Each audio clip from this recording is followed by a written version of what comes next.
గారు వచ్చిన తర్వాత లేదు మీరు 15 కోట్ల రూపాయలు తీసుకోండి నగరాభివృద్ధి స్కీమ్ కింద మనము సీసీ రోడ్లు నాలీలు కట్టుకుందామని చెప్పి టెండర్లు కూడా కావడం జరిగింది. కానీ నాకు నిన్న ముఖ్యమంత్రితో ఉన్నప్పుడు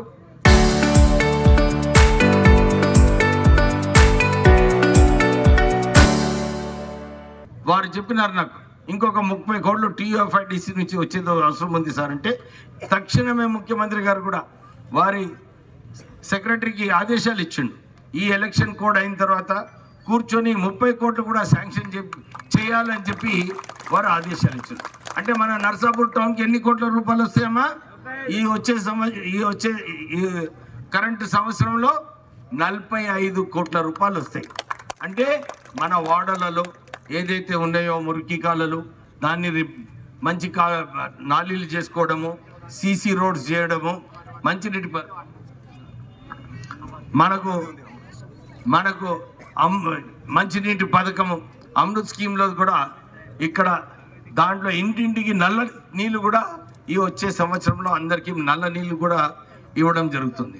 అంటే మీకు ఒకవైపు నాలీలు, రోడ్లు, మంచినీటి పథకం, తర్వాత విద్య గురించి రాష్ట్ర ప్రభుత్వము ఇంటిగ్రేటెడ్ స్కూల్స్ కలుస్తుంది. మంచి 250 కోట్లతో ఇంటిగ్రేటెడ్ స్కూల్స్ కట్టి మన పిల్లలకు కూడా మంచి స్కూల్కి వెళ్ళాలని చెప్పి ఈ పథకం తీసుకురావడం జరిగింది. ఇప్పుడే రాజిరెడ్డి చెప్పిండు, సార్ మాకు మంచి ఇండోర్ స్టేడియం కావాలి, మా యువకులు చాలామంది ఉన్నారు, ఉత్సాహంగా ఉన్నారు, వారికి ఒక మంచి ఇండోర్ స్టేడియం కడితే బాగుంటుంది అన్నారు. నేను వాకటి శ్రీహరి గారికి ఫోన్ చేసిన, మా స్పోర్ట్స్ మినిస్టర్ అనమాట, ఆయన రంజీ ట్రోఫీ క్రికెటర్, ఆయనకు ఫోన్ చేసి చెప్పినారే మాకు ఇక్కడ ఒక ఇండోర్ స్టేడియం అవసరము, మీరు శాంక్షన్ చేయాలని చెప్పి వారిని రిక్వెస్ట్ చేయడం జరిగింది. నాకు చాలా భరోసా ఉంది, ఆ 15 కోట్లతోని మనకు ఒక మంచి ఇండోర్ స్టేడియం కూడా నర్సాపూర్ టౌన్కి తీసుకొచ్చే అవకాశాలు నేను తీసుకొస్తా. నా మీద ఇంత మంచి స్పందన చూసిన తర్వాత మన ఈ 2, 3 candidates, ward candidates Antaram Sudheer Goud, Afreen, వాళ్ళిద్దరు కూడా 100% గెలిచే స్థాయిలో ఉన్నారు. అవునా కదా?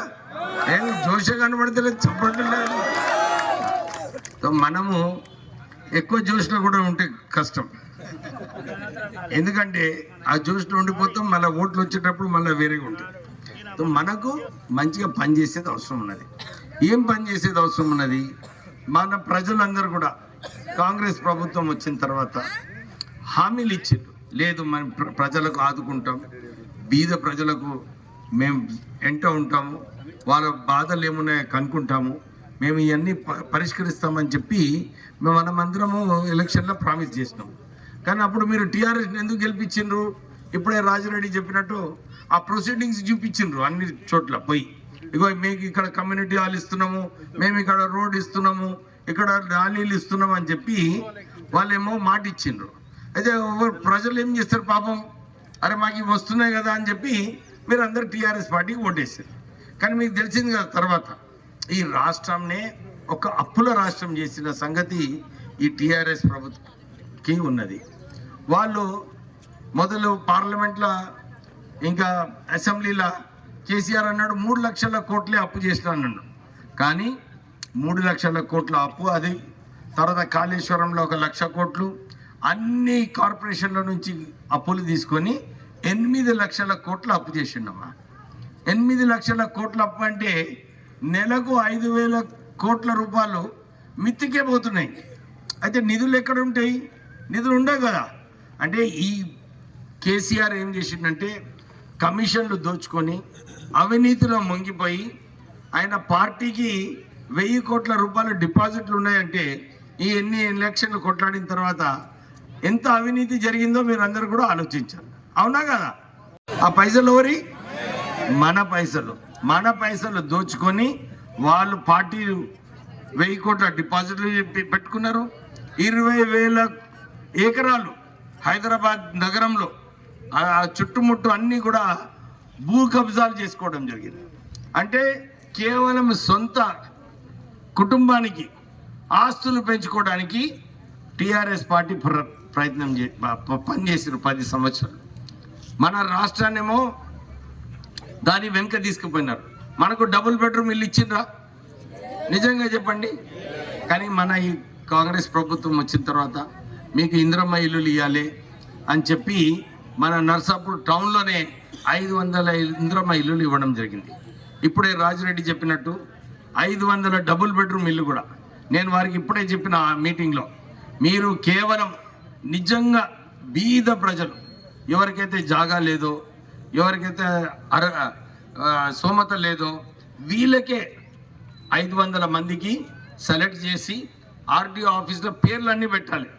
ఎక్కడన్నా అవినీతి ఎవరైనా అవకతవకలు అయితే అవన్నీ పేర్లు తీసేయాలి.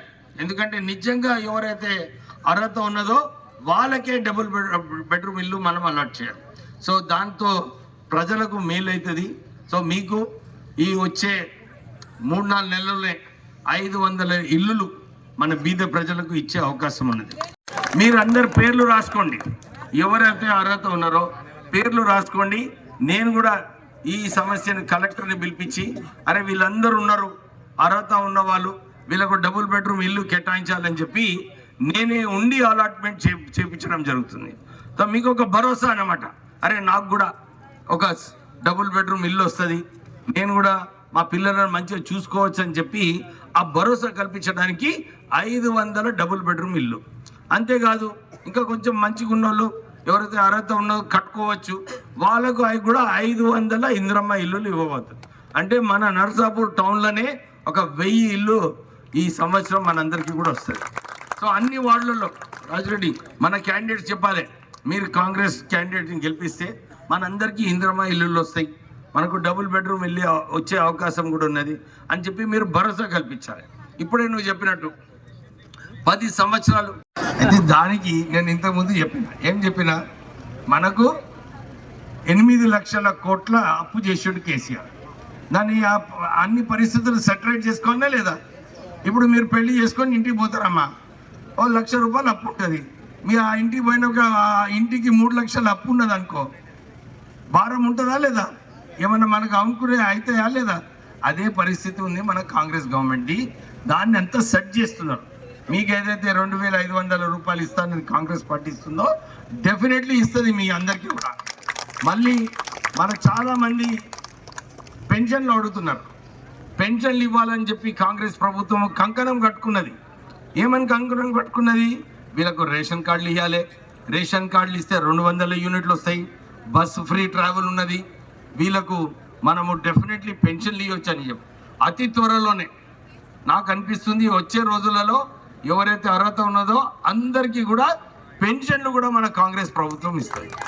సో మీరు పెద్ద మెజారిటీతో గెలిపిస్తే ఈ 2 వార్డులలో పెద్ద మెజారిటీతో గెలిపిస్తే మీ వార్డుకి ఎక్కువ నిధులు కూడా నేను శాంక్షన్ చేస్తానని చెప్పి కోరుతూ, local to global news at your finger tips.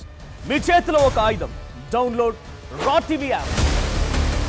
Media legend Ravi Prakash is back.